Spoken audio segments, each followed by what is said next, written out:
লেচি কেটে নিয়েছি। লেচিগুলো আপনারা আপনাদের পছন্দ মতন সাইজে কেটে নেবেন। আমি একটু ছোট সাইজের করেই লেচিগুলো কেটেছি।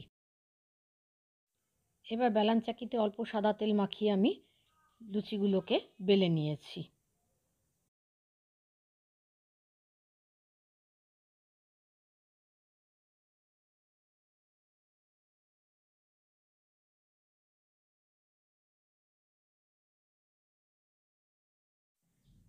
লুচিগুলো আমি বেলে নিয়েছি, এবার এগুলোকে ভেজে নেব। তাই কড়াইতে আন্দাজ মতো সাদা তেল গরম করে নিলাম। এই তেলের মধ্যে আমি লুচিগুলোকে ভেজে নিচ্ছি।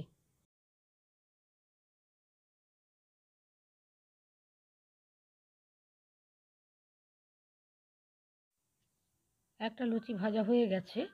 এইভাবে আমি বাকি লুচিগুলো সব ভেজে নিয়েছি।